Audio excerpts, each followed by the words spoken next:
Martyno Pekarsko parodos Kleopas ir Marius atidarymas Šilutės bibliotekoje prasidėjo vidurdienį, o kūrybinės dirbtuvės buvo tarsi simfonijos uvertiūra, kurioje savo gebėjimus galėjo pasitikrinti kiekvienas išdrįsęs. Tarsi pradedantieji orkestrantai čia reiškėsi ir jaunesni ir brandaus amžiaus dalyviai. Patirtis ši liko spalvų ir linijų žemėlapiuose. Muzikos garsų įtakoti kūriniai tikrai įspūdingi. Jais džiaugiasi ir projekto Siela Martynas.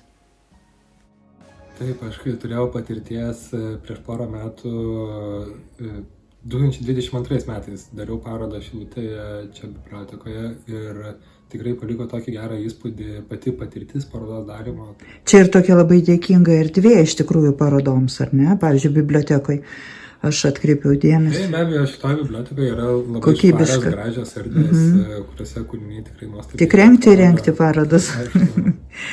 O tarkime, tas, kur buvo, reiškia, procesai tie visi vyko nuo 2 valandų, kur buvo kūrybinės tos dirbtuvės, ar ne? Taip. Tai kokia ten buvo mintis, tarkime? Tai trumpai šita paroda vadinasi Kleopas ir Marius ir tai yra spalvinimo albumo pristatymo paroda. Ir nes tai yra spalvinimo albumas ir jis yra iš tiesų sukurtas, kad su juo dirbti žmonėms patiems, tai mes surengėm tą progą kūrybinės dirbtuvės, kurių metu dalyviai laisvai galėjo išsirinkti atspaudus piešinių, kopijas turiu omeny, su kuriom per kūrybinės dirbtuvės jie patys asmeniškai dirbs, spalvins ir panašiai. Tai taip ir padarėm ir mes turėjom pilną auditoriją žmonių. Anšlagas čia toks buvo, sakė. Jo, vos sutilpome, tai buvau žiauriai nustebęs ir tikrai labai įspūdingų kūrinių padarė, kur atliko nuo tokių visiškai subtilių, kur vos kažkoks rūkas spalvos tik tai matosi iki ryškių ekspresionistinių tokių. Naujų turime čia. Dabar.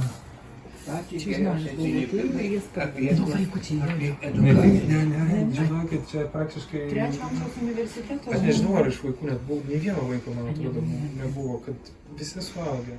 O ten, kiek girdėjau, tai buvo ir su negale, ar ne? Tarkime, buvo... Taip, auditorija buvo įvairi. Turėjom ir seniorų, ir žmonių su negale, bet kažkaip labai gražiai buvo dinamika, net, sakyčiau, porą tokių komandų, tokie tie, kurie dirba greitai ir tie, kurie yra kruopštukai. Ir kažkaip...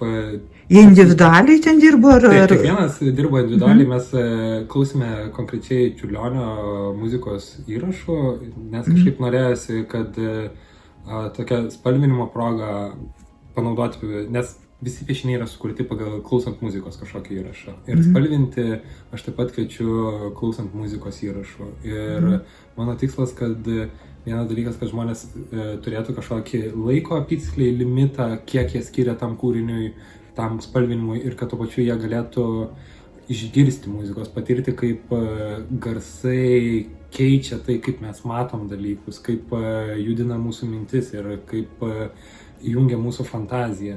Tai mes konkrečiai išrinkau, kad paklausytumėm Čiurlionio, perklausėm Čiurlionio Jūrą ir Miške, 2 kūrinius. Ir kažkaip, Čiurlionis pats tokia yra savaime gal simbolis sintezės tarp dailės ir muzikos, tai buvo kažkaip, manau, puikiai proga pasinaudoti jo muziką. Jose yra, sakykime, atsitiktinė tvarka 10 arba 8. Šituose buvo gal po 10 spėjų kūrinių.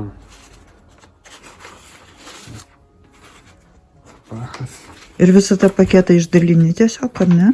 Jo. Nu, aš per kūrybinės dirbtuvės taip. Muzika apskritai, jinai sužadina tokį emocinį tą, kaip pasakyti, žmogaus dalį sielos, ar ne? Jisai labai stipriai, muzika ypatingai stipriai veikia. Ji, tarkime, ir liktai ir tų žodžių nėra, ir beklausydamas muzikos labai stipriai, emociškai būni sujaudintas, tarkime. Tai atrakina labai daug, manau, kaip čia pasakyti, tai kaip žmonės interpretuoja vaizdus, nes muzika yra kažkoks dalykas, kurį mes patiriam laike, o vaizdai, ypač šitie piešiniai, kuriuos pateikiu žmonėms spalvinti, jie yra tiesiog plokščias vaizdas, kurį mes matom visą, jame nėra nesimato kažkokios pradžios, kažkokios pabaigos darbo. Todėl muzika įjungia tokį dar įskleidžia kūrinį, leidžia jį kažkaip patirti dalimis, kažkokiam teritorijom ir panašiai. Ir duoda tam tikrą irgi galbūt darbo struktūrą, kada reikia būti subtiliam, kada yra kažkoks dramatiškas momentas, kada galbūt reikia išeiti iš linijų specialiai ir dar kažkaip. Tai tokia papildoma priemonė. O tai ateityje tu čia planuoji vystyti visą šitą reikalą? Taip, aš šitą projektą vystau, aš šiaip dirbau ir su tapyba, ir su piešiniu, ir šiaip labai plačiai dirbau visam vizualiojo meno lauke. Ir piešinys yra toks dalykas, kurį pradėjau labai rimtai vystyti, kai atėjo karantinas, pandemija. Ir tada kažkaip užsikabinau ant piešimo, nes vis tiek, kaip ir dauguma mūsų praleidau užsidaręs bute labai ilgą laiką. Ir toks man tapo, kad paišymas klausant muzikos tiesiog, kad praleisti laiką ir neišprotėti.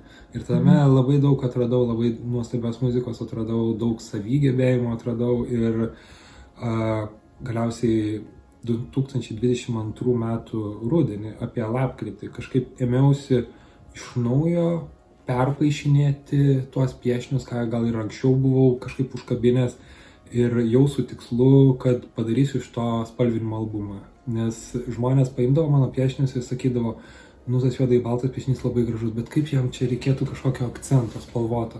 Ir įsiklausiau į žmonės ir atlikau šituos spalvinimo albumus, kur patys žmonės ir gali dabar sudėti tuos akcentus, kurių trūksta. Geidaujamas spalvos. Taip.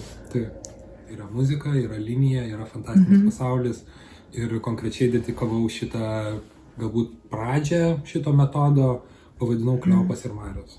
Tai yra istorija, vizualinė istorija apie senąjį žveją Kleopą ir stichiją Marias ir jų santykius. Marios ir žvejys šitas. Tai čia labai šito krašto. Taip, aš pats pažįstu šiek tiek Marias, pažįstu šiek tiek bangas, dabar susipažinau šiek tiek kitaip dar. O iš kur tu esi? Aš esu iš Kintų. Iš Kintų. Tai pažįstamas man yra šitas kraštas pakankamai. Aišku. Na, ačiū.